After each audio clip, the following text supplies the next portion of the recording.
Hey, how you guys going? What's going on, boss? What is up? Hey, man, listen, thanks for having us on, man. We appreciate it. Appreciate the love.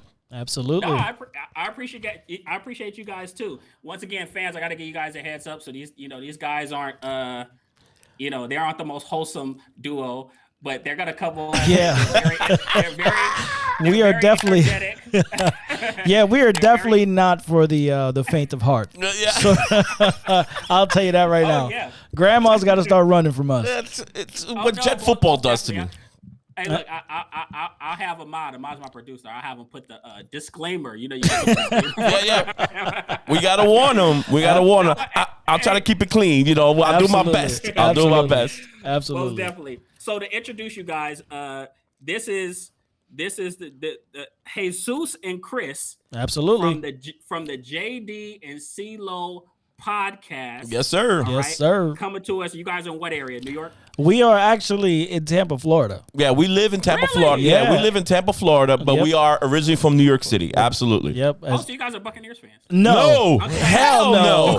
Oh, hell no. I'm just playing. You know, Watch your mouth. Watch your mouth. I had to pick on you guys. How dare you?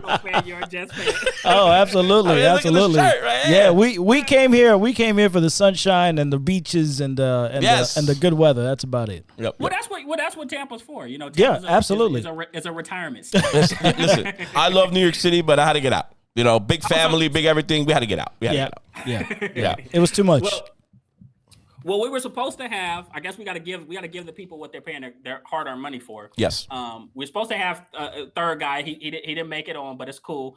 Cool. We're gonna hash it out with just you two guys. All right. problem. We're gonna move into our forward progress segment. So I'm gonna go over the rules first. You got All it. So one. All right, we're gonna spend 6 minutes debating on each question. Okay. All right. I have my handy dandy iPhone, right, to hold the time. Right, those clues. All right. You got Shout it. out to my boy Steve. Yes, sir. Anyways, yeah. So if you go over time and I skip to the next question, don't take it personal. It's just business. No, I got you. That's cool. We gotta keep it rolling. Don't worry about It's your it. show, baby. We are just here to just follow along, baby. It's your Absolutely. world. Oh wow. That's right. So JD, you're the match made in heaven, my guy VJ Vernon, the Dolphins fan, he's here. Ah. And it was just meant to be. Bring him on. I want him in here. All right. Yeah. Get that smoking, baby. Get that Oh, smoking. look at him. Yeah. Look at him. Puff give.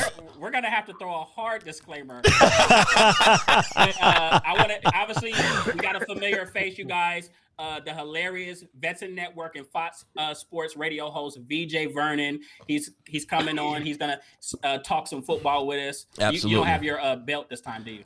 Oh yeah, I always got the championship. Okay. Though, Yeah. man. He has There the you go. championship. All Nice. right. Look All at that. That's what I'm talking about.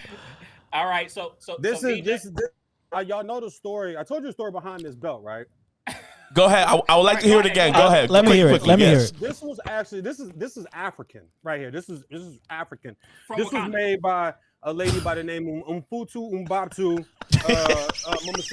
Mamasa from the villages of Niggeroons Right. in Africa. Right. All right. This is genuine shoebox. Nice. That's what I'm talking about. Yeah, That's what I'm talking about. material, and the aluminum is from the from the mines Right. of Africa. So this is Oh my some God. That's legit right there. That's Legit. legit. That's legit. Oh, As legit as that shirt right there, bro. I love your shirt, bro. I love boobs too, bro. Well, I mean, listen, man. Ooh, nah. 20 years stand-up comedian, homie. I mean, this is what I do. I love my sports. I love my comedy. I got to be who I'm gonna be. Absolutely. Yes, sir. Everybody that knows me knows. When Oh, it comes yeah, to- I- when it Oh, comes to absolutely. The other side, everybody knows what I'm looking for. So, Absolutely. Well, fans, I told you guys I was gonna spice things up, so it's gonna be a little different. These are some crazy people I got on my show, so Ahmad, don't get mad at me. Now, VJ just came in. I'm gonna go over the rules one more time before we jump into it and go crazy here. Yes, sir. So one, we're gonna have 6 minutes debating on each question. 6 minutes, and like I told them, I have my handy dandy iPhone. All right. And so if you go over, I'm gonna have to move on. Nothing personal. Roger Two, that. everybody will get the chance to take to give their take first on a question. Okay. Right. All right. I'll give everybody a chance. After that, it's a free for all until the 6 minutes are up. Does that sound good? You got it. Good. Sounds good. All right. Then let's rock and roll. All right. So first question. You know what? Let's let Chris start this. We'll go Chris. All right. Yep. So can the Colts survive early injuries to the QB position and make the playoffs? I'll keep it simple. They can't. And I don't even think they're going to make the playoffs with Wentz. And that's just me. Wentz right now started off great. You know, he, went far with the, was like literally an MVP candidate with the Philadelphia Eagles. Mm-hmm. And went down with an injury. You know, that happens as part of the sport. But when he came back, he wasn't the same. And that happens, and that's okay. But going over to a different team, and I get that Frank Reich is the head coach, and they got a different system out there. Frank Reich knows him really well. He was coaching him over there in Philly. But coming over to the Colts, I don't see, if he were to get hurt, I don't see the Colts. I don't even see them getting out of the division, period. Wow. And even with them there, it's going to be a tough task. Even with him there, because it's such an up and down. It's such a degree of you don't know. It's very hard to tell whether or not he's gonna come out of there and be successful on the Colts. They lost T.Y. Hilton. He's gone for the year. That's your number one guy. You know what I'm saying? They got really good running backs. They got a two-headed monster in there. So they got sort of the weapons, but they're not at that level. They're not at that level to contend with everyone else in that division. You know what I'm saying? On a week-to-week basis where injuries are going to happen. It's just inevitable. So for me, I don't see them making the playoffs with Wentz, or obviously if Wentz gets out, because who's their backup at that point? JD, VJ, want to weigh in? Yeah, well, I'm definitely with him. Absolutely not. Absolutely not. I mean, the backup situation in most NFL teams is an atrocity. But I'm the other way. If Wentz is there, I think they will make some noise. Absolutely. Because Wentz with Frank Reich, that's the marriage. That's the marriage that was in Philadelphia. That's how they went over there holding hands. They love each other. It was all mixed in there. And I'm a big guy in continuity. And I think the reason why they traded for him, it was because of Frank. And Frank knows what he's doing. The talent is there. T.Y. Hilton is a big hit. But right now, this guy already starting out hurt. They got to find a way to keep that boat afloat till he gets back. Because if they fall behind early, and I don't know what the timetable is on Wentz. What is it, 4 weeks? 3 weeks? Well, apparently they're saying he's coming back sooner rather than later. Like he could play as soon as week 1 or week 2. So that's what it's looking like. Okay. So then they can hold the ship down for 2 weeks. Right. So whoever's the backup quarterback there, then do what you got to do. I mean, but they got to protect him. Yeah, right. So, but Wentz, I believe, is that second chance, breath of fresh air. You got your quarterback whisperer in your head coach. Your old offensive coordinator in your head coach. It's time to go there and ball down, Wentz. All right, hold. That's the way. It's 2-on-1, man. Y'all getting a lot of info in. I'm saying y'all got I was gonna be done. Put it in. They ain't making it. No. I got the clock in my head though. They took almost from it. My But bad. notice how you gave us the option. And he didn't go, well, since my homie spoke, I'm going to let homie do his thing. I agree with you. You know what I'm saying? It's all good. Listen. So I go, just for show argument's sake, I'm going to go the opposite way. I like Wentz a lot. You're right. Wentz is on his way to an MVP. I'm in Los Angeles. He was out here against the Rams, 11-2, diving in the end zone for a touchdown that would have put that game away, gets hit by 2 guys, and their franchise just goes the opposite way. Ironic, him and Goff both won. Number 2, right? Yep. 4 years, new teams. Never been done in the NFL before. Right. But I do like Wentz there. I do like Pittman, who I called his high school games for Calabasas, the receiver. Love him. The son of Michael Pittman, the best biceps in the NFL history, other probably than Shannon Sharps. Right. But I like Pittman there as the receiver. So T.Y. is not a big loss. T.Y. hasn't been himself over the last 3 or 4 years anyway. He keeps getting hurt. And without Andrew Luck, it's starting to look like it was more Andrew Luck than it was T.Y. I love Jonathan Taylor. You're going to be able to run the football. 2 wins against the Texans, 2 wins against the Jags. I think they can split with Tennessee because I think this is the year somebody on that offense goes down. It's either going to be Tannehill or it's going to be Henry. There's only a certain amount of time that guys are going to. Not to say it's going to be dirty. At some Sunday, somebody coming from the legs. Yes. Somebody's coming in hard from the legs. Oh, absolutely. It's going to be a dirty hit, but it's going to be a football hit. Like you said, injuries are inevitable. Yes, it is. Right. This is the year. I don't believe in Julio. Chip on his shoulder. I get it, veteran, but we've seen this before. Veterans got a chip on their shoulder. Yeah. They give you about 65% of the production. Remember LT finally got cut out of San Diego? Right. Went to the Jets, chip on the shoulder. He ran for 863 the first year. They But then good. after that, he couldn't crack 500, and he was never the same LT again. Right. Franchises know that move on from veterans. Right. So he still think he can. I think you put the ball in Tannehill's hands. Nothing good ever happens there. So I will say that with Wentz there in the playoffs, but without, I'll throw a curveball in here. Right. Ellinger, the quarterback, the rookie kid. Now he's out 4 weeks, but the rookie kid from Texas, watch that name. And I tweeted about 2 weeks ago, he may be the rookie that no one's talking about, Right. whose name will pop up later this season because I don't know if Wentz's body can. His name is Wentz, right? So every time he gets hit now, you're just like, Yeah. Oh, absolutely. Look, well, you know what? Well, VJ, just to counteract, because I know you can take over. You'll go on one of your rants, and it'll go for long. I'll let you start the next question, and we'll have JD and CeeLo take the next. Yeah, no doubt. Yeah. Keep it rolling. VJ, all right, starting out with you. Who will be the surprise playoff team in the AFC?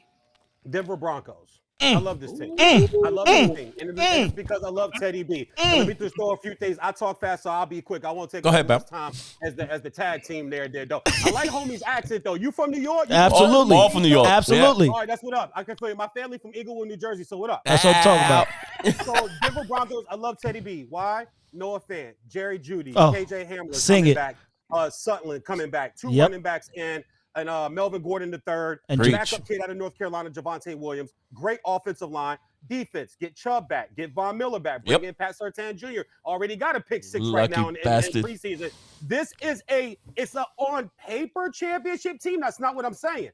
True. But I've been pumping this on my show for about the last week. Listen to these first 9 games. At Giants, even though I had the Giants on a plus 335 with $1,000 bet, you'll get about $5,000 back. Yep. I got the Giants winning that division because I don't trust Dallas. Philly's rebuilding. Washington doesn't have a quarterback. So I like that win. At the Jags, win. Bum-ass Jets, win. Ravens game is out there. So how dare you? Bets the Ravens in the Mile High. Now we learned today Gus might have an ACL. He's done for the year. So it looks like Le'Veon might be RB1, and Le'Veon didn't have a job 3 days ago. Yep. So I like that's the toss game. I think they could go to the Steelers and get that win. That's in October. Big Ben's arms will be done. They'll beat the Raiders. Then they go on this weird NFC East kind of run, right? Home against Washington, at Dallas, yo boys. Ain't no telling what the hell they gonna be at that point. Oh, yeah. And then home against the Eagles. Their first 9 games, I will go out on a limb and I'll call them 6-3. And 6-3 at that point should get you to 10-7, 11-6 with 17 games and get you into a wild card spot. I like Denver as my surprise team that I don't hear nobody but a Denver fan talking about making it. And yes, homeboy, I said the bum ass Jets because they just the bum ass Jets. Yeah. We shall see. Yeah. But I'll leave that argument for another day. I will get back to you before we end this show. Oh man, yo, this ain't gonna happen like that. Oh yeah. Don't get me started. You're lucky we only got 5 minutes. You're like I damn 5 minutes to say what I got to damn say. I respect y'all style. I've watched a few. He told me about you guys about 3 or 4 weeks ago. Okay. So I've watched your style. I know how you get down, homie. I already know who you fuck with. That's right. There you go. We don't fuck around. We bring it high. Yep. Now, but who else wants to weigh in? What are your surprise? Who's your surprise team? So for me, I'm gonna agree 100%, and that was actually my answer. I was gonna agree with VJ. I think honestly, and at the beginning, once Teddy got the job, I felt a little iffy about it. But then I started looking at my roster. I started looking at the weapons we got. I started looking at the defense. We're going to have literally the no-fly zone again. Patrick Surtain, my rookie corner, is playing literally almost at a Pro Bowl level. And this is just preseason, and I don't want to get ahead of myself. But the vision, the intelligence coming out of this kid is showing me another guy that used to be on my team by the name of Champ Bailey, who's a Hall of Famer. His instincts are there. You know what I'm saying? So now I got Von Miller back. I got Chubb literally almost at 100% because he's nursing a little bit of an ankle injury, but that's fine. My defense, as far as the front four, ridiculously good. We can stop the run at the pass level. God help Daniel Jones week 1, because come Sunday, we're going to rip one so far. We don't know where he's going to start or end. Yeah, that O-line I feel stinks. so bad for them because we're going to come out. And obviously, week 1 is always going to be given to the defenses. Offenses usually take a couple of weeks before you start seeing them roll. So the defense right now, they got their tongue out. That's what I'm looking at. And you're absolutely right, VJ. Looking at that schedule, the Broncos have a very favorable schedule. Yep. So that schedule right there, and that's what I talked about in our first when we were talking about the schedule. I said the Broncos can start 7-3. Right around the midseason, we'll be around 7-3. Yes, I agree. What worries me is the late run, the end of the season, how we're going to finish. That's what worries me. And that's going up against the Kansas Cities. Because for me, if you can't beat Kansas City, you have no business being in the playoffs. That's who I am trying to catch up to. It's the Kansas City Chiefs. If you could split with them 1-1 throughout the year, you're good. If you can sweep them, even better. But I don't see us sweeping them. You know what I'm saying? But if we can get one win. Really quick, another thing about that schedule, they only play one conference team the first 8 weeks. So it's heavy backloaded for them. That's Right. why I like them to get the jump. They've got to start 6-3-7 because that back end guys are going to be fighting for their Gruden's fighting for his job. Yeah, absolutely. Absolutely. Yeah. Absolutely. And that team and the Raiders are only going to go as far as David Carr's going to take them. So the 10-year contract. Oh, it's not actually for 10 years? No. He has to go to the playoffs. He's got to go. Gruden and Mayock, they've got to get to the playoffs this year. Well, they're done. You have to fire him. I think Mayock is the one more on the hot seat than Gruden. I think Gruden's going to get a couple of the years. Yeah, I think Gruden's still going to get a lot more than half of that contract's going to be done. Mayock's not making $100 million. Right, exactly. Right. But the money. I'm sure they came to an accord when they said, listen, I'm going to sign you for 10 years. I'm going to hold you for at least half because I'm paying you. There's no way you're going to fire a guy 4 years in or 5 years and you got to you got to pay this man for 5 damn years while he goes back to ESPN. Now, again, another argument for another day, but I am in agreement with everybody here. It's the Denver Broncos, hands down. Absolutely. Hands down. Whether it was Drew Lock, I like the whole vet thing with Teddy Bridgewater because we had him also with the Jets with Sam, helped them groom him in that first year also. The running game is on point, and just all the injuries are all coming back this year. That's it. Yep. That's it. There's no magical trades that they had to do. No fucking hocus pocus and smoke and mirrors and who we bringing in. All the guys are coming back. Yep. That's the deal. Yep. And the defense is going to go back to what the defense was a couple years ago. Top 5, easy. And let me tell you something, the Giants and the Giant fans out there, which I can't stand you motherfuckers either, get ready because they're going to come from the corners and they're going to just ram your ass like that. All right, guys. Let's move on to the next question. So you know what? I might as well. I feel like it's only fitting to let a Jets fan answer this question. Start out. Oh yeah. Yes. I'm gonna get out the frame. Yeah. So you move fuck out the way. So question 3. Yes. Oh yeah. I'm out. Are the Dolphins legitimate Super Bowl contenders with Tua at the helm? Man, get the hell out of here. You out of your damn mind? What is wrong with you people? What kind of question is this? They barely can. Okay, so they won the lucky 10 freaking games last year.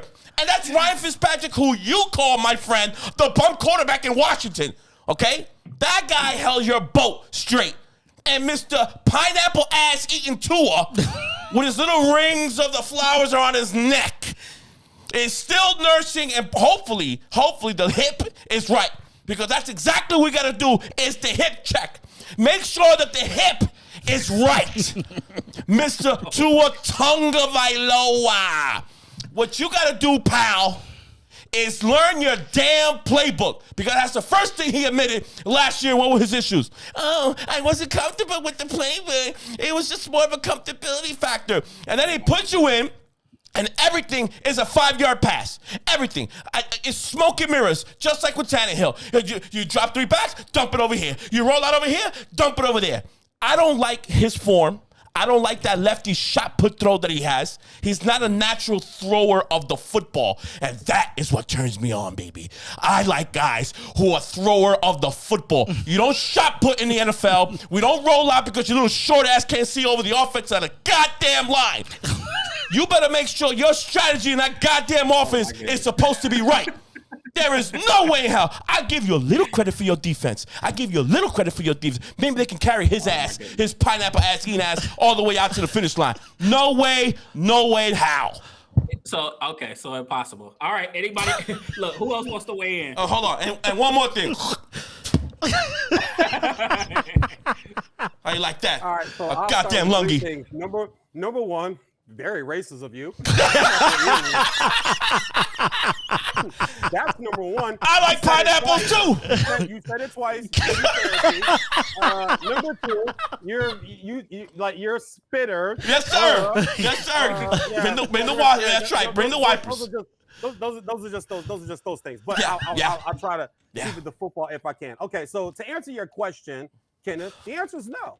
No, they're not a Super Bowl contender with Tannehill at the helm. With Tua at the helm right now. No, absolutely not.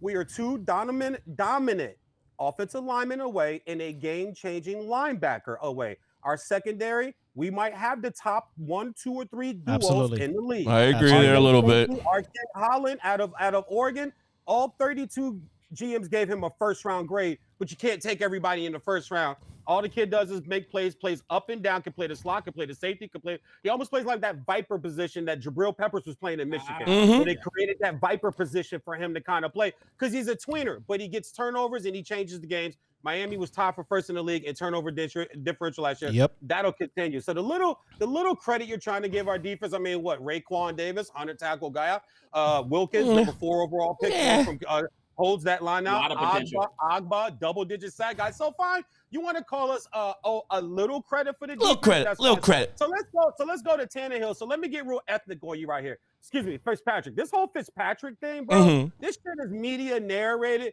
to shut down and put down another black and brown quarterback. Let me break this down for you. Okay. This whole he held y'all together. He did blah blah blah. Tannehill was 3-3 when he got bitched.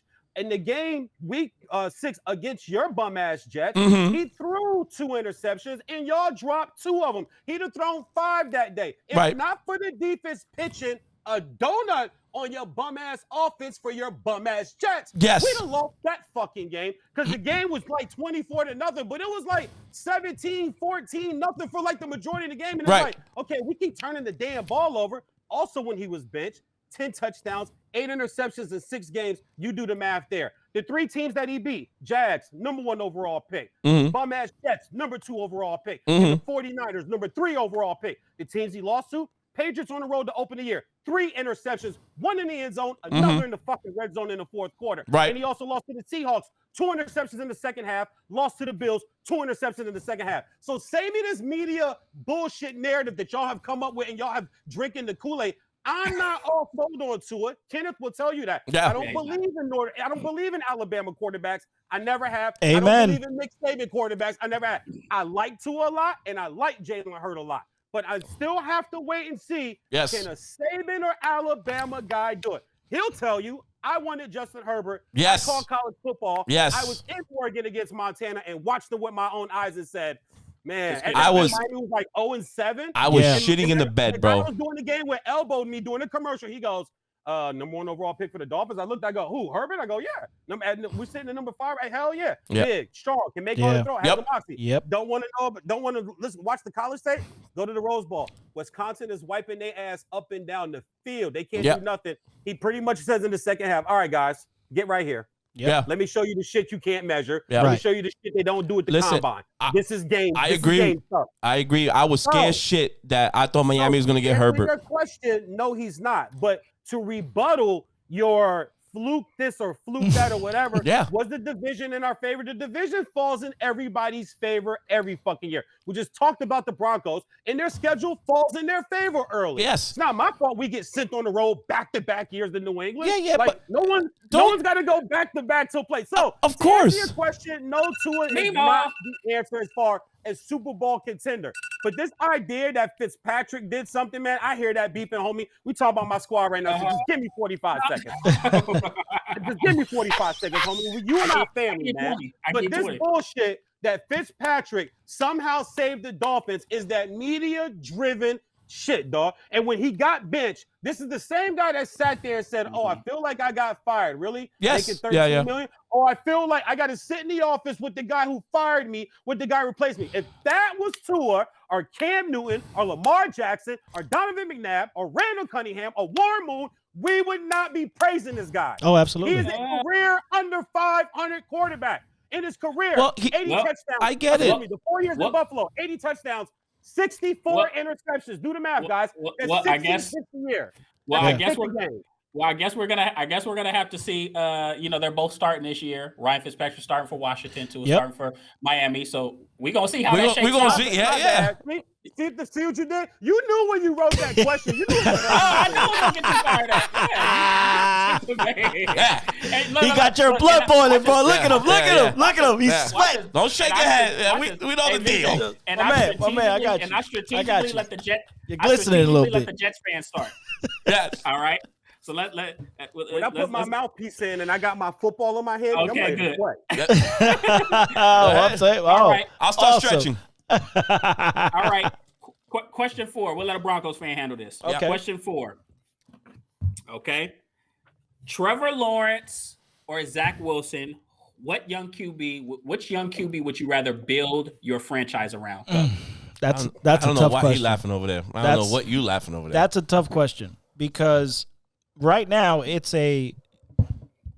sort of like you don't know. However, if you're talking about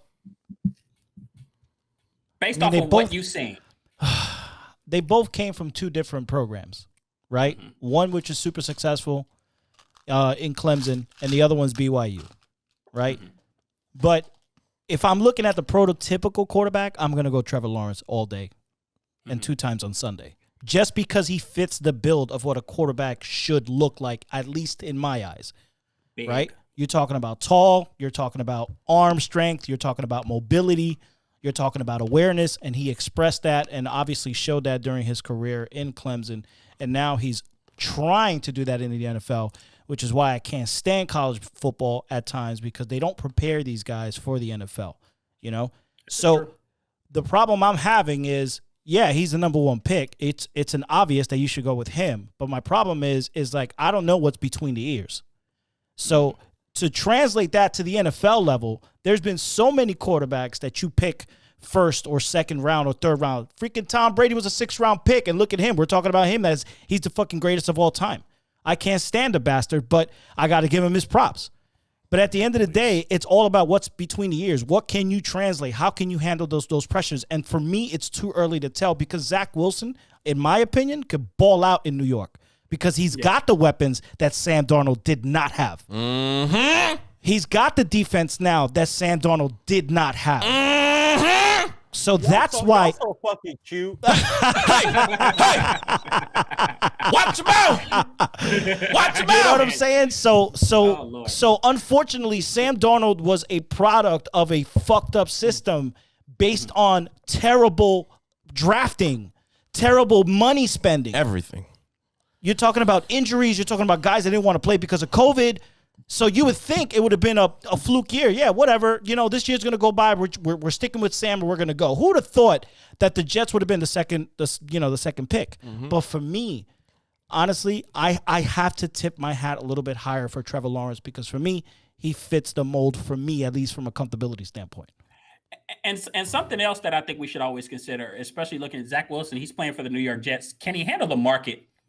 Can he handle being the face in that big type of environment, that big type of city? I don't think everybody can always handle the light. No. And I'll tell you now, this is my take on this question. It is Trevor Lawrence. Trevor Lawrence has been number 1 since high school. The guy has been there. I've been watching this kid all the way back then. It's always about sunshine. It was always about the long hair, the blue eyes, the beautiful body, the everything. Zach Wilson just came out the woodwork just last year. Okay? And you can call me what Jet Twitter calls me, a Sam sexual.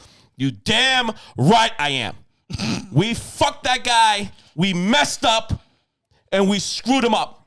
And the only gift that we gave him, that we sent him to Carolina to be a starting quarterback over there, because Matt Rule loves him.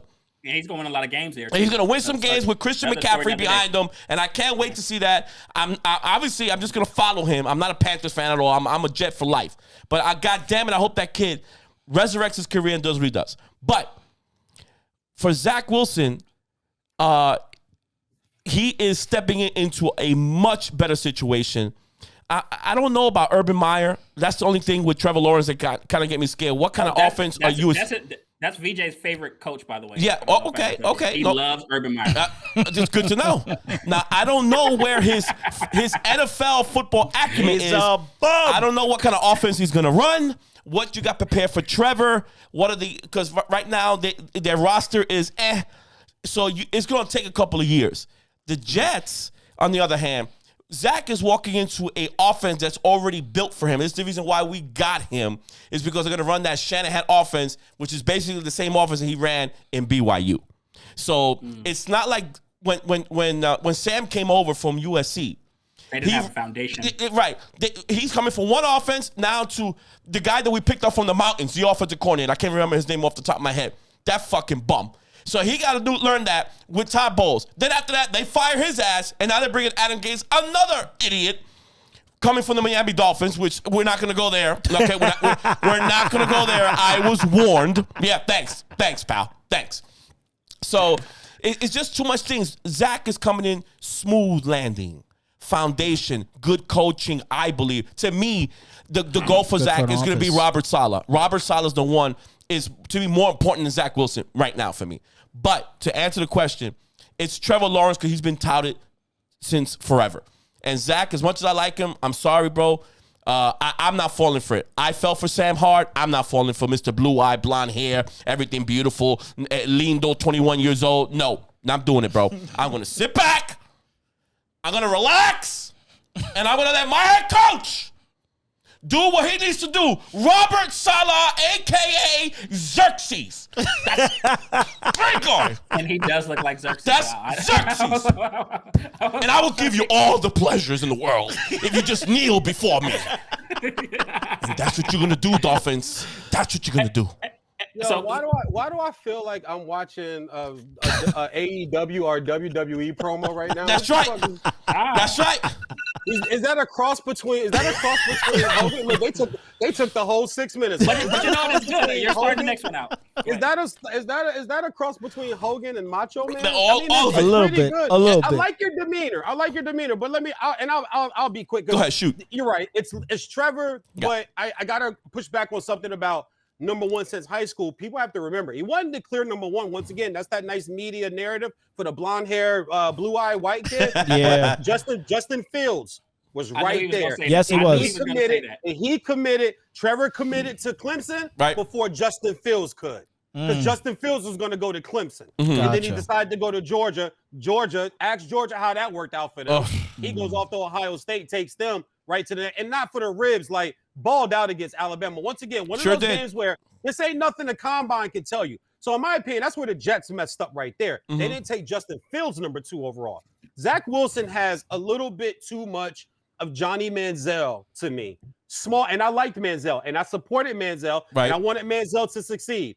But staturistically, small. Tua small, I agree. Wilson small, but they're thick. That kid's not thick, but he's not frail. Okay, he's not Devontae Smith. I don't like his height.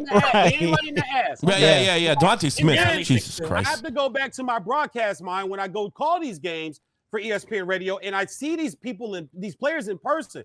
If you put on the 2019 tape, it looks super average. You put on the 2020 tape where not everybody played. A lot of people opted out and they didn't play anybody. Right. And then they got to the Coastal Carolina game, and all of us are major, very good sports people. Yes. And none of us can name 3 defenders from Coastal Carolina. Of course. That's the first time I ever watched Coastal Carolina play. Yep. Well, they were really good that year. And he struggled to move the ball against them. So when you come into the NFL, Belichick twice, Flores twice, Buffalo Bills twice. Yep. Have fun. And that's have fun. That's a division. Now, that's a division of all defense. I would like the offensive line more. I'm with you on Sam D. I don't love him as much as you do, but being in LA, I follow him all the way back to high school and USC. Love that But kid. this goes back to Mark Sanchez.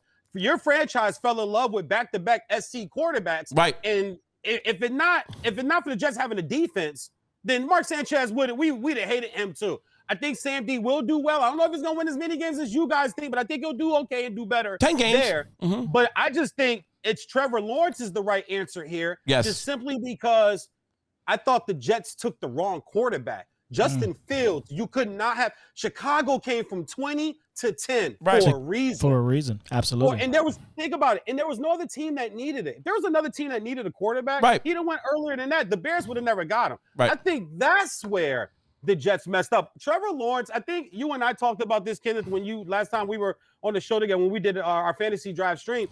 I think Trevor's going to struggle there because Urban, let me give you his last name is correctly. It's Urban Liar. Right. Exactly. Urban Liar. Absolutely. The over-under in Vegas was 2.5. I put 500 on the under. He's not going to last in the league. No. Right. No. And I think that's going to affect Trevor. So Trevor's third or fourth year, he'll be on his third offensive coordinator. Man, I feel sorry for him, man. That kid's nice, man. Yep. They beat Tennessee. They beat Tennessee. They beat the Colts. The AFC. Whether you want to like it or not, Patriots, Bills, Dolphins, Broncos, Chiefs. Right. Who they beat? Who they not? Ravens, Browns. Who they knocking out? Pittsburgh. They ain't knocking out nobody. We got to move on to question 5. And VJ, I'm going to let you start this one out. Okay. All right? Because I know you hot. Look, and we're going to do a legitimate 6 minutes this time. All right. I'm going to keep mine under 3. Watch. Yes, sir. I'm going to keep mine under 3. Watch. I'm going to just say yes or no. How about that? No. Then let's do it. Let's just stay within it. Okay, so VJ, I know this is going to be a sensitive topic for you. Right? It's going to be a sensitive topic for you. And me. Did New England make the right decision at quarterback? Go. No. Explain. Expound. Break it down to the fans. Why did they? I've already talked about Alabama quarterbacks. This is not a Patriot thing. This is not. Trust me. This is not a Dolphin. This is a professional sports guy just using my brain and looking. If you guys think Mac Jones is going to change that franchise, y'all are out of y'all damn mind. They can bring in all the free agents they want to. Belichick is trying to build and just kind of hold on, and I get it. He loves coaching, but the way they did Cam and how Cam got cut, and maybe there's rumors he asked for his release when he found out he wasn't going to be the starter. He's like, okay, well, I'm not going to sit here and be a backup, man. When you guys didn't pay me shit last year, you're going to pay me bottom dollar again this year, and you're going to start this rookie? All right, cool, no problem. No, they didn't choose the wrong quarterback. I hated the way they did Cam here, and I just, once again, just show me the Saban. I'll let you go all the way back to Michigan State. Show me the Saban quarterback. Yeah. Show me the Alabama quarterback all the way back to Joey, my guy. Joe right Namath. There, all the way back to Namath. Joe Willie, baby. Show me the film of the Alabama quarterback that's coming to the league and that's done well. Yeah, probably Joe Namath and Ken Stabler. That's it. That's about it. That's about 60 years worth of. And last, really quick, I think this is Belichick's and Josh McDaniels' arrogance showing, because they thought they can do this with some of their other backups before. Right. They thought they can do this, and when did it work out? Matt Castle gets that 10-6 year. Right, Everybody likes to dangle that shit. Oh, absolutely. 10-6 year. No, 11-5. 11-5. Yeah. No, it was 10-6. Miami won the division and went to the playoffs that year. We won that division. You finished tied, but you won the tiebreaker. I thought they were 10. Okay. No. It was tied out. You won the thing. I can talk all day. I'll let the gentleman have it. The answer's no. Right. Yeah. I'll tell you. I'll go first. Yeah. Because I want to get this quick. To me, they did the right decision. Cam can't throw the ball no more. He's shot putting the ball also. I don't like his body language in the pocket. There's a lot of variables that's happening. And if you go back to last year with the whole COVID thing, I think that's an issue too. It has to do with health and being there available for, you know how Belichick is. You got to be available. And unfortunately, with this whole COVID protocol stuff, he doesn't want to get vaccinated.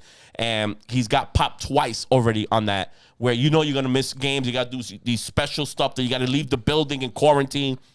Mac Jones, what's going to happen is McDaniels with this dink and dunk bullshit that he does.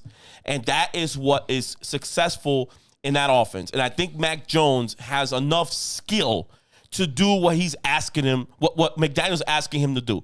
It's 1, 2, 3, stop, throw the ball. Yep. It's 1, 2, 3, stop, throw the ball. He's got a nice arm. I give him a nice little live arm. I'm not going to put him up there in the ranks, but it looks like he's able to understand what McDaniel's is asking him to do.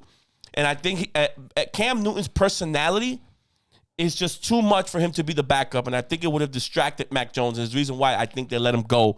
I said, listen, Cam, we love you. We appreciate what you did. You're a little bit of a diva and the headache and the whole thing. You know, you don't bend to our rules a little bit. You know how Bill is. Bill is a staff sergeant. You know what I'm saying? And Cam is just too spunky. That's so wrong, homie. That's so wrong, homie. That's the truth. I don't like it. No, it's not. I don't like it. That's wrong. I don't like it. But you drafted him 15, which is basically first round. You want to put him out there. And honestly, how many years you think Cam got left? I mean, come on. 3 or 4. No, come on. You see how he's throwing that ball? He ain't been the same since Come on. 2015. He's coming off of a shoulder surgery where he had nobody had an off season last year, B. No, you're right. I agree You're with that. I agree. You're right. I He had agree. an off season this year. What were they saying? He looks right. You cut him after you let him start and play with the ones? Yeah. 3 days prior to that? Come on, bro. I'm That's telling bullshit. and that's why I'm telling you there's more that meets the eye. What's going on in there behind closed doors? Yeah. Well, one thing I said. Go ahead. Go ahead, Chris. I just think the Patriots are the shadiest franchise in all of football. I can't Fucking stand them. cheaters. I hope Gillette Stadium implodes in itself if that's even the name of that shithole in fucking Boston. Yep. I've never liked the Patriots. I will never like the Patriots. The idea that Mac Jones can outperform Cam Newton, I think is horseshit. At this moment in time, you got to bring in your quarterback slowly. If with Cam after week 6, you see you're not going nowhere and you have a chance to possibly win the division or make a playoff run, and you want to switch over to Mac Jones, then by all means go ahead. Or vice versa. If your season is tanked to the shitter and you want to bring in Mac Jones, go ahead. Yes. But they should have at least honored Cam Newton at least for a little bit and say, look, man, we're going to start you, but just know at some point we're going to replace you. Just as long as you keep that line of communication out and you show that transparency, because that's all you can ask. Yep. You know what I'm saying? And so for me, that's where the problem. I'm sorry. No, go ahead. Another problem I had with this was that five rookie quarterbacks, right? Mm-hmm. Right. 3 white, 2 black. Mm-hmm. All the 3 white ones are starting, and the 2 blacks are supposedly not ready. Right. I hear you. Justin Fields should be starting. Yeah. I hear you. Absolutely. Justin Fields I should be agree. starting. So, How you telling me Andy Dalton is better than him? Come on. We know what I'm gonna tell you this. So with that Justin Fields Andy Dalton situation, all it is they're gonna start Andy Dalton just to say that they fulfilled their promise of making him a starter. They Right. know he's gonna get benched. They know Right. And Now, there's a sense of urgency too with Chicago and New England. Trust me, Bill is not happy being 6-10. Whatever the hell they finished last year. They That's were why. 7-9. 7-9. Look at the money they spent. They don't want to wait for Cam to fuck up and then say, "Hey, here you go, kid. Go get him." They're 8-9 this year. They're 8-9 this year. I agree. Now I'll say this before we move on to the next question about this Cam Newton, Mac Jones. I said this I messaged this. I commented on VJ. He posted it on IG. I don't think that the gap was big enough to replace. I don't think that the gap was big enough for them to justify keeping Cam Newton or keeping him as a starter. Because if you look at it like this, if you're an NFL front office and you're questioning whether your 10 or 11 year veteran quarterback is better than your rookie. Right. Former MVP. And I have to continuously remind people, Cam's not a baby. He's not a little kid. He's not a 25. He's been in the league 11 years now. Yeah. And so he should be beat better up. than this. Yeah, and he's beat up too. Yeah. So and I think he never took that next step. He never became a field journal. I think the world of Cam. I think he has a lot of potential. He had a lot of potential. It's like saying Dwight Howard's going to develop a post game, right? Yeah. Right. That's kind of what it is with Cam Newton. You know? Exactly. So I think that you look at the New England Patriots, how they're built. They're kind of built similar to how they were in the early 2000s. Yes. They're going to have a strong defense this year. I'll draft them in fantasy. Yes, they're going to have a strong defense this year. Yes, they are. They got all their opt-outs back. They're going to miss Gilmore. Mark my word. They will still get the ball run up their ass. No, they will not. Yep. No, they will not. Dante Hightower's back. They brought Kyle Van Noy back. They got Matthew Judon. Van Noy can't stay healthy. That's why they drafted Christian Barrymore out of Alabama, who's a stud. They got some pieces. They're going to be good defensively. They need these Alabama names on defense need to stop. No. Wait. They brought in Mac Jones because Mac Jones wasn't going to come in. He was going to come protect the ball. He's not going to be extraordinary. He's going to be a game manager. Cam Newton has never in his career shown the ability to be a game manager. Yeah. I agree. He's either going to be extraordinarily well. To me, it's an insult to say that anyway. So that's not. I hate that. No, I hate that. When have we ever? That's one of the term in sports. I disagree. I don't think so. That's like game managers. Game managers like neutering a dog. No, it's not. Because guess what? Tom Brady right now is a game manager for Tampa Bay, and he knows it. Nah. Tom Brady is a game manager right now. I can't agree with you. And he did it earlier in his career. Same shit. Early in his career, the same thing. Watch this. Tom Brady can't get every week. Tom Brady can't throw for 500 yards every week. Nope. He's not that player anymore. No, right. And he knows. Watch this. And Tom Brady knows it. That's why he went to Tampa Bay. He takes less money. He understands. Huh? He never was a 500. Yes, he was. Yes, he was. Oh Act two of time. You can, by the way, you guys, Breakroom Breakdown, you guys are seeing Ken when he gets riled up. Yeah. If you look at Tom Brady, I support my black quarterbacks. Look, watch this, and I support him too. But watch this. No, you don't. No. Watch this. Let's talk about black quarterbacks. If Teddy Bridgewater and Cam Newton are free agents, who's getting picked up? Teddy. I'm picking up Cam first. Teddy Bridgewater is going to get picked up. I picked Teddy. Yeah, Teddy Bridgewater is going to get picked up before Cam Newton. Watch this. Hold up. Cam is a handful. Teddy Bridgewater, who I like now. Hold up. And I it's like not because him, I've made that statement. But the Teddy Bridgewater, who only team wanted him, were the Saints at one point where they knew they weren't going to fucking play him. That's because he was coming off an injury. And then the Carolina fiasco where you bring him in. You mean that, the Teddy, once again, I like, but off one catastrophic leg injury, a former first-round draft pick, the Vikings went bye-bye. So here's the thing. You're talking about talent. I'm talking about how this player fits in your locker room. People know how Teddy Bridgewater fits on their team. That's big. They understand it. They don't understand. I agree. Think about this. Cam is not easy, man. Watch this. As talented as Cam Newton is, he's a free agent, and everybody's like, bro, I'm good. Everybody's looking at their. I don't believe that. He's a handful, LJ. He's a handful, man. And I think he's a very immensely talented player. I'll never take anything from him. Right. But the fact that I think Teddy Bridgewater can get released right now, and somebody's gonna pick him up immediately. He's not gonna be on the street. Right. Nah. Cam Newton, watch this. Cam Newton's gonna have a hard time finding a job because they're gonna be like, how does this guy fit in our locker room? What are we gonna do? And he doesn't want to be a backup either, so I don't know where he's gonna end up. So that's good luck. Let me ask you a question. Are there 32 starting? Is every 32 starting quarterback better than Cam Newton right now? No. I mean, are we? So, no. Well, that'll tell you that he's a problem. Watch this. I won't do that because you got like Andy Dalton starting, and I won't do that to Cam. Yeah. Right. And you have Ryan, and you have Ryan Fitzpatrick. Fitzpatrick. Yeah, but not even Ron Rivera wanted him though. He had the opportunity to get him, and Ron loves him. Watch this. Ron loves him. Look, Ron Rivera is quoted saying, we're aware of that. Yep. But just to remind you guys, Ryan is our starter. Yep. That's crazy. Listen, that stop. Every coach. And Lovie Smith for 4 fucking years said, Rex is our quarterback. What a bum! Rex is our quarterback. He's a bum. I love you. I love you, BJ. I'm loving you, bro. I'm loving you. You absolutely right. Watch this. And Lovie Smith stuck to his guns. You damn right he did. Because he's a moron. And that's why. And that's why Lovey's out of a job. He's back in the league now. Nah, man, he'll never be a coach again. Don't shit on Lovey. Lovey had 10 years. I like Lovey. I'm not gonna shit on Lovey. But my example of my reason for saying that was I get what Kenneth is saying, but Kenneth also knows I'm the kind of guy.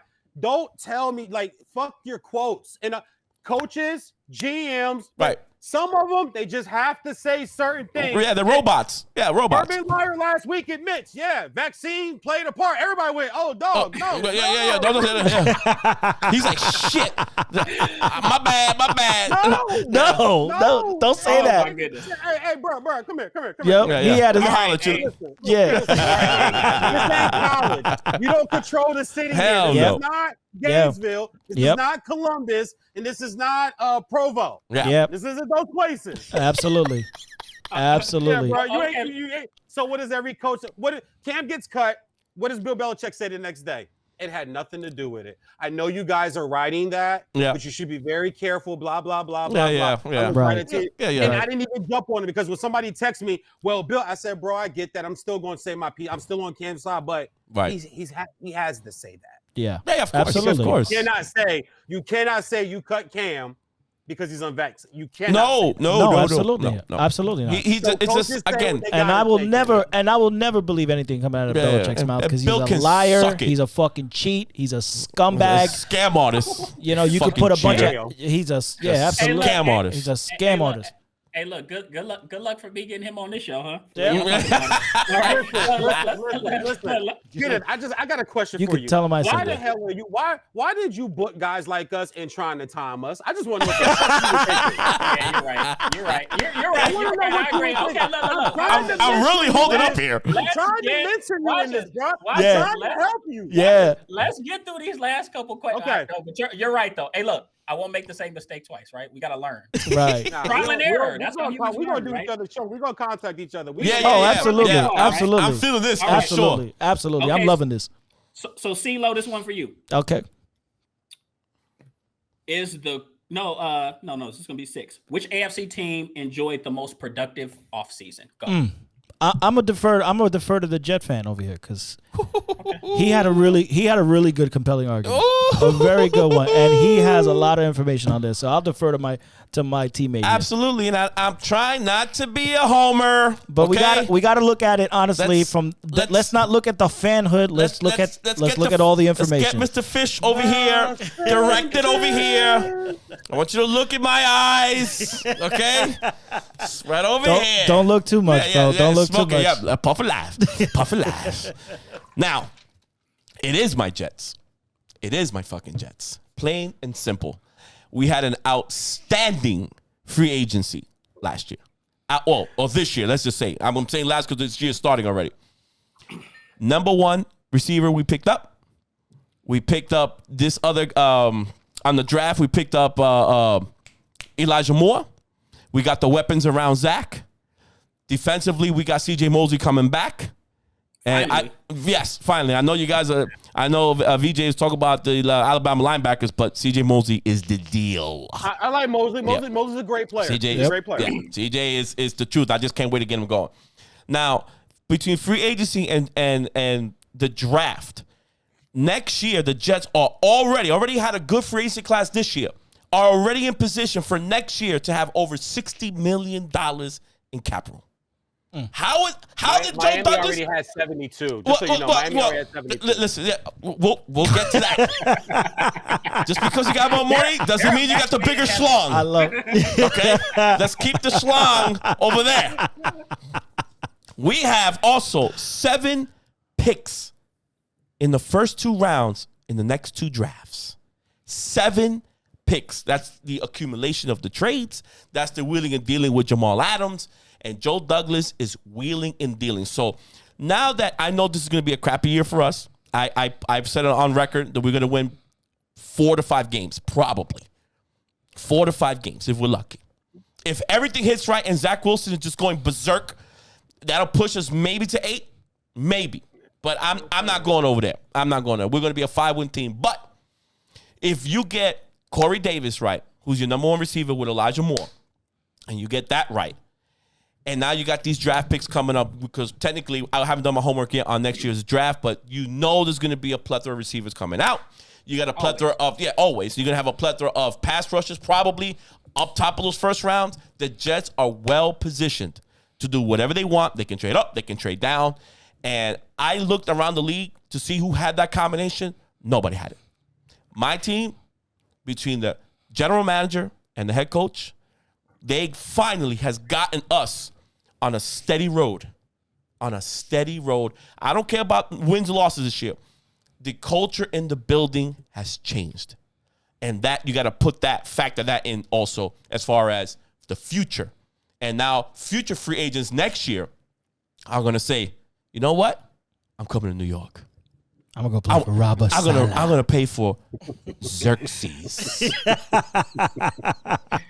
So he has a nickname now, Xerxes. Yes. Stands like this in front of everybody. Yeah. I will give you all the pleasures of the world. Just kneel before me. Oh, man. So anybody got some other VJ, you got Who you got? I got a team we haven't mentioned all show long, man. I am all in. I have this squad all the way to the conference championship game. Just depends on whether they're playing the Bucks or they're playing Green Bay, and that's the Los Angeles Rams. I like what the Rams did this offseason. Go ahead. Yeah. Hey, you say AFC? All right. Well, I'm breaking rules. My birthday's in 2 weeks. Give me a break. Go ahead, man. Come on, VJ. Do your thing, VJ. Because AFC, we've been talking AFC all show. That's easy, man. The Rams. I like what the Rams did. I've always liked Matthew Stafford. I'm a Michigan fan, but I've always had this side crush on Florida State and Georgia players ever since I was a teenager. So I just always had this thing for Georgia players. I've always respected Texas State football, high school football, because I cover these and call these games. So I remember when he was coming out of West Texas with Drew Brees and where it came from and all those other West Texas guys. But in Detroit, I mean, it's Detroit. I like that they got him out of there. Yes. He's out here. I love this defense. I love this yes. People sleeping. levels. People are They sleeping may on. have the top corner in football. They definitely, in my opinion, have the all-around best football player in the league. Tom can be the quarterback, cool, but the best football player in the league Is Aaron Donald. is Mr. Aaron Who Donald. just said he could bench press 500 pounds. Yeah, I just want to throw that out there. I love D. Jackson. He's from the east side, Long Beach. Yeah. Went to a Cal Poly Tech out there. And then Sonny Michel. The Sonny Michel deal was like, that's sneaky. Yeah. Okay. That was sneaky. He's going to resurrect. Akers hurt them a lot. Henderson can't stay healthy. He's already got the wrist thing already. Yep. Sonny Michel was not going to be used to his full ability in New England because no running back ever is besides LeGarrette Blount and Corey Dillon. Yeah. That's it. Those are the only guys that could get 25, 30 carries a game up there and run for 1,500, 1,600 yards, which both those guys did. Corey Dillon went 1,500 back-to-back years. LeGarrette Blount went there as a free agent. Nobody wanted him. He ran for like 1,600 yards. Right. Yes. But normally they use that running back by committee. Out here in L.A., he's the RB1. They're going to feed him. And I think we'll see what we see from these other Georgia running backs that are now in the league that, give me the pill, bro. I can carry this. Yep. Give me the pill. I love the receivers. I love what they have with Kupp, and I love Higbee at the tight end. Offensive line. You know, Whitworth wants to really, really push and win a Super Bowl there. My only question with the Rams is their head coach. I think he's severely overrated. Him and Shanahan Jr. I know Young and innovative and all that other shit. Both of you guys kind of took that and you got both to a game. You both got kind of shut down in that game. And then since the NFL now has tape on your offense and your scheme, it's going downhill. It's kind of going like this. Listen, they go up to Seattle in that playoff game. They get the pick six early. They score an offense. And before Seattle blinks, it's 14-0. So then it all goes on real quick. He is too good. And then you know what I'm saying? And there it is. But I like what they did by getting D-Jax, Matt, and bringing in Sonny Michel. I have them. I love the schedule. I have them penciled. I have them pinned in to the conference championship game. My only problem with the Rams, they got no draft picks, bro. They have no first-round picks just one day because they're for 5 years. They're pushing all their chips. They're playing poker. Yeah. They're not playing chess. Yeah, they're gonna going all in. They're gonna be butt-ass naked when all this shit come crumbling down. Ass cheeks are gonna be all over the place. These guys, they can't cover themselves. You're right, but let me ask you a question though. If you had 3 games to play and it's about right now, would you play checkers? Would you play chess? Or would you play poker? Oh, you're playing poker all day long. Exactly. Absolutely. They're playing poker. But your Jets are playing chess, right? Set your pieces up, Yeah. maneuver, set it all, and then when you go for the kill, boom, go for the no. Absolutely. Poker is all chips in because the last time they pushed all chips in, they got to the bowl. Yeah, they almost did it. They almost got it. Yeah. So why not try it one more time? One more time. And if it don't work after this, listen, we gave it 2 runs in 5 years. We pushed. No fan can go, oh, I wish my franchise would, or I wish no, dog. They're doing everything they can. Yeah. To get you in. And where's the Super Bowl this year? Yep. LA. Yeah. Yep. Let's move on. That's some good stuff. Let's move on to question 7. Yep. VJ. Kenneth mad as shit at us, y'all. Yo, y'all going over like 3-4 He's minutes. like, look, shit. Look, this supposed to be, dog. It's all good. He's like, We love you, pal. yo, just text the girlfriend you late for dinner, bro. Let's don't worry about it. We so disrespectful. We done just took the fuck over this man. My bad, y'all. My bad. Kenneth, we here with you, pal. No. It's all love. We just gotta keep time, right? Right. We got I know. 2 I more love questions. you, Kay. So, all right. So, VJ, that's perfect. You starting this one out. I'm sure. I'm sure you're all about your black quarterbacks. All right. 6 minutes for real this time, guys. All right. So, is the criticism of Lamar Jackson unfair? Go. Yes, totally unfair. Talk about a quarterback that's won an MVP. The year he won MVP, 37 touchdowns. Guess what, guys? That was first in the league. That's over your Tom Brady, over your Pat Mahomes. That's over your Mr. Discount double checks and your Drew Breeses, which we all love. I love him. Yeah, everybody love him. You can't really hate him. Guys are good, right? Also, another really cool stat I found on him. Has yet to throw in double-digit interceptions. He doesn't turn the ball over. And then today you hear they lose Gus. J.K. Dobbins, I don't mess with the fuck eyes at all, but when that kid went down, I felt that. I was like, damn. You can tell. Last year, him and Jonathan Taylor, 2 Big Ten guys that started, it was kind of tough, okay? The NFL, you got to run a little different, but I can take this. You got to cut a little different, but I can take these. I can pick up this blitz. J.K. started to kind of feel that. You can see him and Jonathan Taylor both start to feel like what the NFL was like last year, and then it was like, and I'm watching it like, oh, okay, yeah, this is shit. He might be a baby Zeke. Right. Like this kid can run, and this kid's got speed, and he's faster than Zeke. Right. He's got a little bulk. He got a little. So when he went down, and then Gus goes down, now you got Le'Veon, and then all the criticism always falls on Lamar. Oh, Lamar can't throw, but he threw 37 touchdowns. Fuck you talking about? Lamar can't throw, but he don't throw interceptions. I'm trying to figure this all out, and to me, it goes right back to low-hanging fruit. It's just when a black quarterback of his caliber, like with Mike Vick, does things that we don't see anybody else can do. 1,000-yard season, not once, but now twice in back-to-back years. It never been done before. Like he's doing stuff that we've never seen, but because he's a different shade and he's unapologetically about it, he's going to get certain criticism. Harbaugh's got to fix this defense a little bit. You bring in Bateman, but Bateman's already got the hamstring. So it's like, damn, man. Like, like everything they're trying to do, Hollywood Brown feels like he's more like Teddy Ginn Jr. to me. You know what I'm saying? He's a deep threat. Can't really run the route tree. Hold up. Just, dog, I'm a former receiver. I watched the route tree. He doesn't run the route tree. He runs post, he runs fly. He's a mini DK Metcalf. He's got 2 routes. And if they didn't play with the quarterbacks they play with, they'd be average or we wouldn't even be talking about them. So to answer your question, man, yes, he does not deserve this criticism. He is unfairly criticized, but we know what it is. I'm trying to put more of a football spin on. Now it's going to be even harder. Le'Veon Bell's now your RB1. Yeah, right. Come on, damn. A Le'Veon that may not fit the system. You know what I'm saying? Like may just be done. It may just be done, right? Running backs, you don't last. Come on, he was in KC with Andy Reid, right? How often did Andy use him? Nothing. Not much. My only criticism, and I'll agree with you, VJ, in the fact that I feel like it's unfair. However, what matters to what we like to call the fan weather fan, right, is they'll look at a guy, they'll get high on him, but if they don't get over the hump, which is beating the Tom Brady's when he had his chance to beat the Tom Brady's, to beat the Patrick Mahomes. If you look like at the the fourth quarter or the third quarter of any game and you start seeing his game break down because now his pockets or his availabilities are now getting smaller. His ability to run now is getting checked now because there's more tape on you. They have already your tendencies down. We know what this kid is going to do. That's where I agree that there's a flaw in his game. Yes, he doesn't turn the ball over, but to make those throws when they count, that's where I find where the problem is.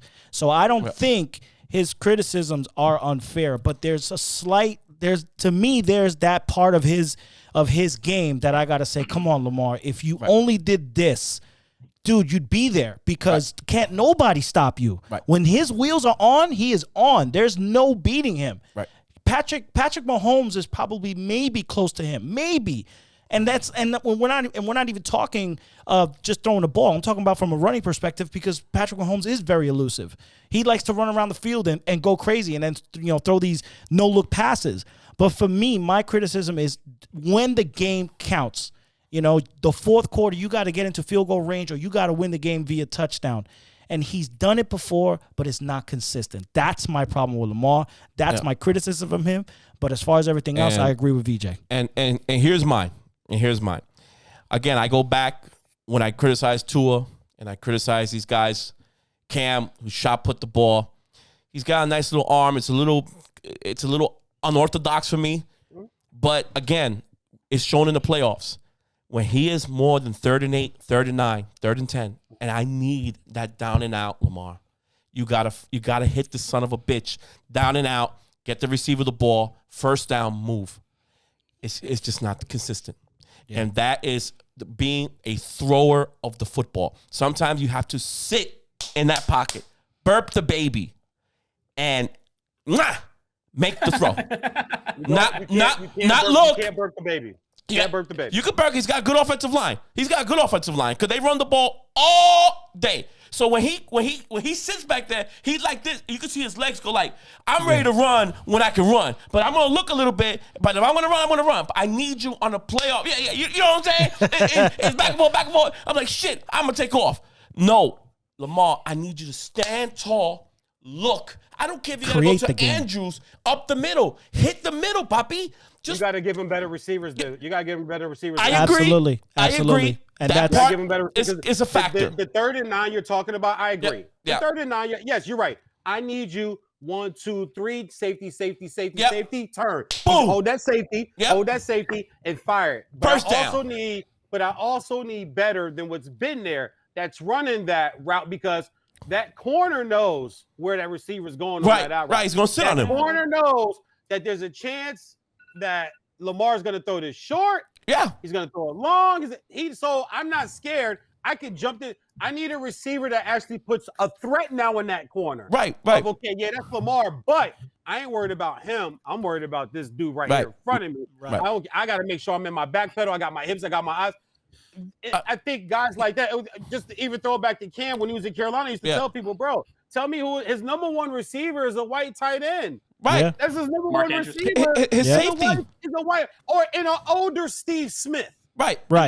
Wait, he didn't have the Steve Smith that Jake Delhomme had. Moose Muhammad. Yes. He didn't have that Steve Smith. Yeah. What a combo, man. Yeah. That was, I agree. 100%. You know what I'm saying? Talking a whole lot more now. Yep. You know the career. So with Lamar, I agree with the criticism of the way you guys are delivering it. Right. But it's not delivered that way. Right. Exactly. Right. He can't throw. He can't do this. He can't do that. He can't. It's just like, wow. Yeah. That's unfair. You got to stretch the field. I've never seen 2 MVPs about the way Cam Newton and Lamar Jackson, who both won, and I think an MVP in the NFL, if you guys will agree with me, isn't that like the top MVP of all pro sports, even over NBA MVP? You win an NFL MVP? NFL MVP? All right. So this is what I use to combat that argument before we move to the last question. Okay. I've learned over time I don't place too much weight on the NFL MVP because I mean, let's be honest, we watched Cam Newton, Matt Ryan, and we watched Lamar Jackson win MVPs. Drew Brees might be one of the top 3, top 4 quarterbacks of all time, and he's never won an MVP. Yeah, because he never had an MVP season. Right. I mean, he never has. Come on, bro. No. Hold up. If you're telling me you're not going to put weight in the MVP, I don't have a problem with that part of the comment. Right. I have a problem with it with the people you named. If you look at the year they won the MVP, they were top of class. Were the MVP. So let's think about this. So let's think about this. Right. In my opinion, the MVP only holds weight is if you can uphold that level of play over time. Cam Newton was an MVP in 2015, and people just don't want to forget about it. He's not even starting right now. Lamar Jackson, watch this.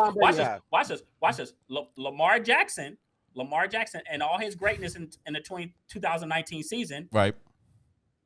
In my opinion, I think he had one of the more complete teams in the National Football League. Right. They won a lot of big games, but I don't think especially looking at his passing stats, they weren't overwhelming to me. No. They weren't overwhelming to me. But who was making the plays? But who was making the plays to win them damn games? Exactly. He has his feet. We're not going to do this. Him in that top 3 defense. We're not going. Listen, okay. Him in that top 3 defense, he had a margin.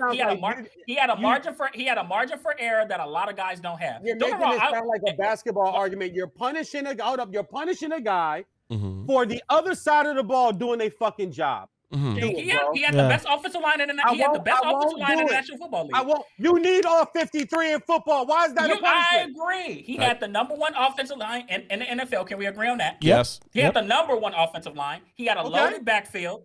Yep. They were, and I'm gonna tell you this. I'm gonna tell you this. Loaded backfield. I mean, They Ingram. had like four. They had like Yeah, four, like five, Ingram they had like and the four, other guy. What's his face? Ingram, you mean hold up, Ingram, you mean the guy that Big the trust. Saints said bye-bye to, right? Mark Ingram made. That Watch Ingram. this. Well, And that but he Mark- did that well Mark with Ingram them. that you're talking about. Mark Ingram made the Pro Bowl that year, by the way. Yes, sir. So don't make it seem like he's just some slouch because he made the Pro Bowl. You gonna hold weight in the Pro Bowl, but not hold weight in on the MVP. He was one of the better running backs in the National Football League. So you're not trying to make. Okay, all right. Kenny, I'll agree in terms of what you said in terms of the MVP. You need to see that consistently year after year. I do agree with that. However, you got to put weight on the MVP. You have to. I don't think I'm not saying it like absolutely none. But to me, a guy won an MVP is not a good enough argument because nobody's going to sit here and tell me that any of the guys we just named are better than Drew Brees, and he's never won an MVP. Overall. Okay. Overall. How many MVPs does Mahomes? How many does Mahomes have? One, right? One. Wait. What do you need? Wait. Mahomes and Lamar Jackson aren't even in the same strategy. That's not what I'm saying. Okay, I'm not saying that. Come on, bro. You know I'm brighter than that. I'm not saying that. Okay, What I'm all right. asking you is- what I'm asking you is, you're not tying it. You need to see. So how many MVPs before you believe that's an MVP guy? I think if you win an MVP and you maintain close to that level of play throughout the rest of your career, then you're truly an MVP type player. Yes. If you win an MVP and you never arrive there ever again, then that was just a storybook season. Yeah, because in the I NFL, can agree. So you would say that about Matt Ryan? Yes. I mean, I would. Watch this. no, but Matt performs. Matt performs though. I would. Watch this. I don't like Truth Matt is- Ryan. Watch this. I'm actually not the biggest Matt Ryan fan. Do I think that Matt Ryan is MVP great? No, but is Matt Ryan gonna make the Hall of Fame? If you look at his resume, Matt Ryan's gonna be a Hall of Famer. He's had a very good, consistent career. Do I think Matt Ryan is consistently playing with new receivers, new tight end, new running back, in one of the worst defenses in the league over the last 3 years. I agree. When you're talking about that level of play, the reason why you won't call him MVP is because his team is 5-11. No. His fault they're 5-11. Yep. Look, it's very difficult because you can have that level of play, but for that one particular year, that other quarterback or running back just had a better numbers than that guy. Watch this. I'll throw out another quarterback who these guys we're naming don't even hold a candle to him. Russell Wilson he's never won an MVP, and nobody's going to sit here and tell me he's never had an MVP caliber season. He almost had one. He went that year. He finished bad. Worthy of about 2 or 3 MVPs. He finished bad. 2013 was his best year. He didn't finish. He's had good seasons, but I think 2013 was his best. Russell Wilson takes sacks. Russell Wilson is an exciting player and a very good quarterback. Right. But Russell Wilson is not close to an MVP caliber Russell Wilson. Whoa. I agree with VJ there. Absolutely. Watch this. And this we get carried. We finna move into the last question. I'm gonna say this. Russell Wilson is one of 2 quarterbacks in the National Football League right now that can carry bad rosters. There are only 2 quarterbacks that can do it. At this stage of their career, there are only 2 quarterbacks right now in the league right now. No. That's not a false narrative. No. That's not a false narrative. There are only 2 quarterbacks right now that can carry bad rosters. One, Aaron Rodgers. Aaron Rodgers is going to win you at least 8 or 9 games with a bad roster. 2, Russell Aaron, Wilson. yes. Aaron, yes. Watch this. That Seattle team last year. Watch this. Last year, that Seattle team had no damn business being 12-4. That was not a 12-4 roster. They had one of the worst defenses in football. A safety who didn't even play the full season led them in sacks. Right. He had one of the worst offensive lines in football. He had a banged up backfield. Right. He had a at times great but inconsistent year 2 wide receiver in DK Metcalf. DK Metcalf didn't show up every week. And you had a deep threat. It was pretty consistent in Tyler Lockett. And they made the playoffs because they had veteran leadership at certain positions and they had a coaching. great head coach. That roster was not a 12-4 roster. I have to challenge you on that. Challenge me. And Pete Carroll has a lot to do with that. Yeah, he's a lot to do with that. They scheme very well. The Schneider is a terrific general manager. Yeah, he's had his little bumps in the road here and there, but that front office and Pete Carroll, top notch. if you watch the first half of that season, I remember watching the first half of that season. I said, how the hell are they winning football? One, Russell Wilson was going bananas. Yes, Right. I feel I get you. I said, how the hell are creates- they And no winning left football tackle. Yeah, no he- left tackle. How the hell are they winning football? And they were winning football games. Yeah, Yep. it's because the coaching. Remember, it's not just coaching. timing. It's because- timing. How it's they because- manage watch those this, games. Watch this. It's not just coaching, because I'm gonna tell you this: since Russell Wilson's been their starter, they've never had a losing season. So you can't say it's just coaching. It's Papa, him. coaching has a Yeah. lot to do No, with it. No, Pop. coaching. No, I agree. Coaching has a lot to do with it. But Right. since Russell Wilson has been a starter in Seattle, they have not had a losing season, and that's evident. And nobody can really argue. Remember with that. remember those years where he hits those ruts for like 6 weeks, where he's just fumbling the ball and interceptions, and he's like throwing for 150 yards, Right. and they're still winning? That's Pete Carroll. Not That's only Pete that, Carroll. I wanted to make sure, because I had this topic on my NFL preview show. Yeah. I'll be doing live tomorrow Go night. overtime. That's a false narrative on that defense. There's 5 defenses that allowed under 100 yards on the ground per game last year. That Seattle defense is one It's of them. one of them. So this atrocious defense shit that you talking. No, is- they were is false. okay. No.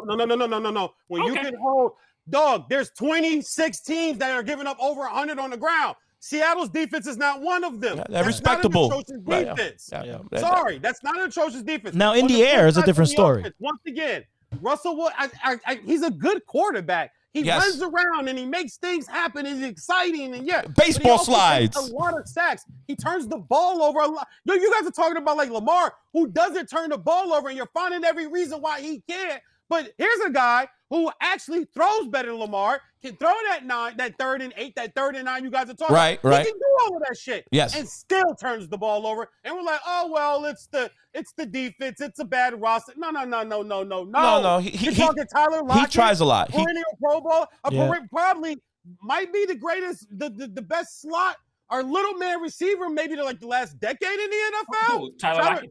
Yes, Tyler Lockett, Tyler Lockett. Yeah, he's good. It's AB. He's one of the running better. back It's AB. position keeps changing. But he did ride a guy by the name of Beast Mode to 2 Super Bowls. Oh, yes. So Yes. stop telling me No. how bad. Whoa. Hold up. That's a different argument. That's a different KJ argument. Wright, Legion of Boom. Yep. Like Cam No. Champion. I don't. First of all, when I talk about Russell Wilson, I don't talk about the first act of his career. He was a game manager when he first came to the Yes, league. I agree. There goes They had that a word elite again. defense, and that was Marshawn Look, Lynch's look offense. at VJ. If you VJ's look at- smoke coming out of his ears. Game manager. Watch this. I don't do none of that. Oh, Russell Wilson, he won a Super Bowl year 2. I don't do none of that extra crap. He was a game. Russell Wilson didn't become a field general until probably year 5, year 6 in his career. Absolutely. That's when you saw him step into his greatness. Because I'll Right. be honest, I had a buddy that I argue with all the time. I didn't think Russell Wilson When he got paid. Now, see, I'll do. I think not better than that, but I'll just go back a little further. I think that's another false narrative because I watched them in NC State and I watched them at Wisconsin, and Right. I saw a field general, and so did He wasn't a everybody field else. general year 1. He wasn't a field general. Watch this. You're Watch not this. Watch hearing this. what I'm saying. You're In not hearing college, what in I'm college, saying. you're saying in You're not hearing college. what I'm saying. In college, I saw that's what he was. When he came to the league, you're not a game manager because you're handed to a top 5 running back. You No, turn and give the ball to beast mode. Right. No. It doesn't make you- It doesn't make you a game manager. No. This Ronnie is Fitzpatrick is a game manager. If you want to say what a game manager is. so. This is what a game manager. This is what a game manager is to me. Before we finally move on to questions. Yes. Go ahead. Finish up. You sure? What You sure? a game manager is to me is a quarterback that is not at the present moment mentally or more so mentally, Right. mentally capable of dominating the game with his arm. Okay. So case in point, Yeah. I argue with a boy. We talk about Russell Wilson. I tell people the greatest quarterback, one of the greatest quarterbacks I've ever seen was Andrew Luck. I've never seen a baby come into the league, go to a terrible team, throw him on his back, Yep. and said, "Come with me, let's go to." I've never seen that happen. Yeah. Right. So Andrew Luck walked in the building and they said, "You have to be it. You're it right now. It's no, you got to sit and you got to hand it off." You were too young for Marino and Elway, but it's Yeah, happened. Elway. I'm No. old enough to remember. I Yeah, haven't that's to seen say. it in recent. I haven't seen it in recent memory. Oh Recent, yeah, yeah. Yeah, in the past 25 years. So to me, that's the difference between a game manager. Every guy, Russell Wilson. I don't think Russell Wilson. He comes to the league year 1. You could say you're it. You have to be the guy. No. And he He didn't. No. He did. I think he needed So that then time to develop. So how did it happen? He beat out Matt Flynn. Yes. I mean, Come on, VJ. come on, VJ, come on. Matt Flynn got beat out by Terrell Pryor in Oakland. Matt Flynn got beat out by my 9-year-old son. Come on. Exactly. that defense was ready. The defense and running game was ready. Yeah, go ahead, Papa. I mean, he came into a prepared team, so you can't knock him for going into a really good situation. But no. yeah, it is what it is. Go ahead, Chief. Yeah, Next question. Go ahead, Papa. Okay, last question. So, Jesus Christ, I forgot who this was going to fall into. Okay, so now this goes to JD. Yes, So it's going to be you. All right, so you'll start off the more complete team, the Bills or the Chiefs. Let's really keep it 6 minutes because I got to get to this Cowboys game. Roger that. Yes. Obviously, it's the Kansas City Chiefs. I mean, it's just hands down. They redid the offensive line again because it was scrappy and they got hurt and they screwed it up. They fixed that up. The receivers are almost all of them came back. You still got Andy Reid.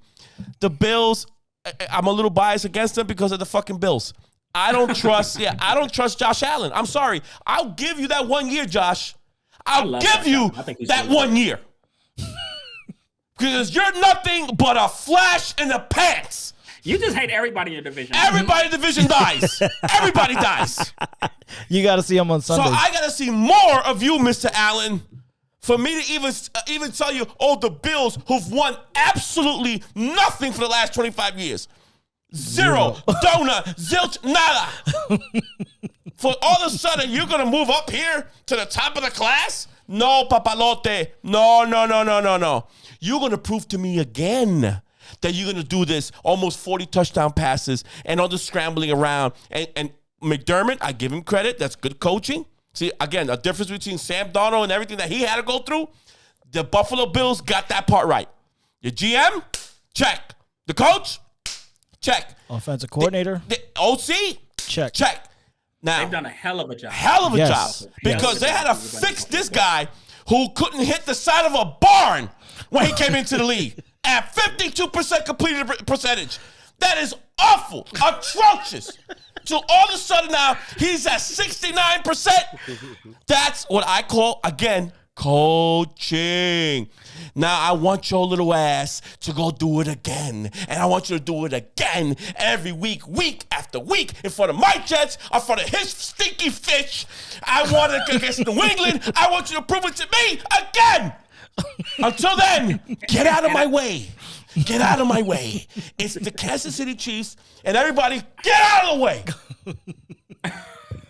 It's clearly Kansas City. I agree with him a lot on Buffalo. I think Allen takes a step back because they can't run the football. They were 25th in the league last year in overall rushing offense. So they don't run the football a lot. And I think, once again, teams get some tape on you. He runs a lot.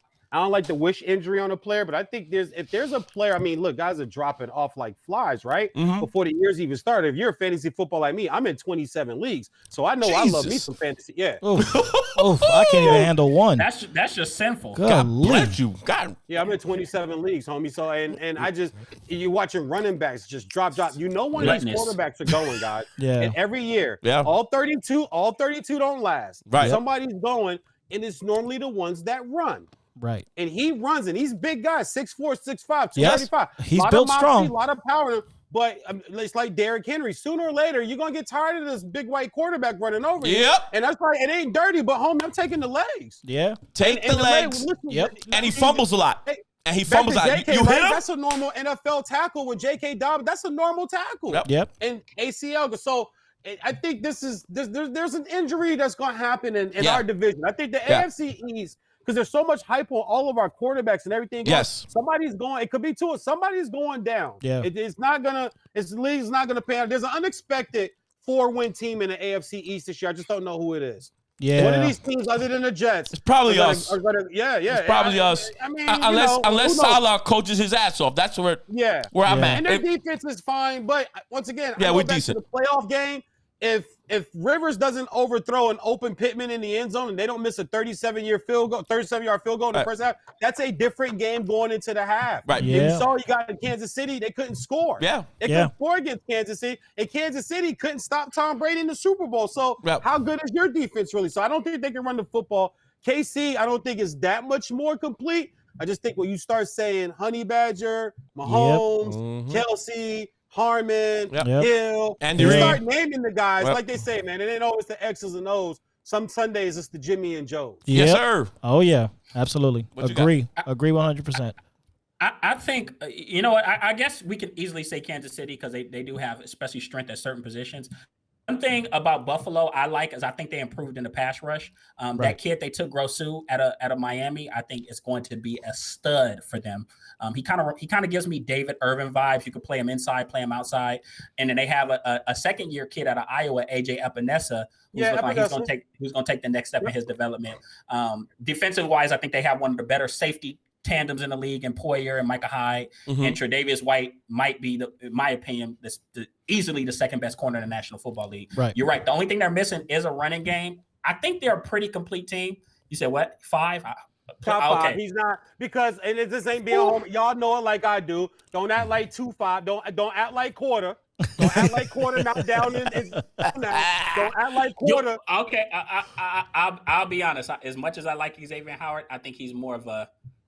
We gonna mess around and He's go over. more of a I gotta get him. league in interception. He's guy. more. You're right. He's more of. I'm gonna capitalize and get interceptions for. I'm not gonna lock you down. Oh yeah, I'll leave. He's risky. He's risky. He's closer. He's risky. Absolutely. He's risky. He's closer to. He's All closer to great Marcus corners are. Peters. Yep. He's closer to Marcus. All Peters. great corners are. Champ Bailey. Absolutely. Nobody jumped the route like Champ. Absolutely. Nobody jumped routes like Champ. Jalen Ramsey Absolutely. isn't risky. Jalen Ramsey. Yes, he is. He's not risky. And He's let me tell you a- something. He Ramsey- needs to be more because when he's not, he gets burnt. Correct.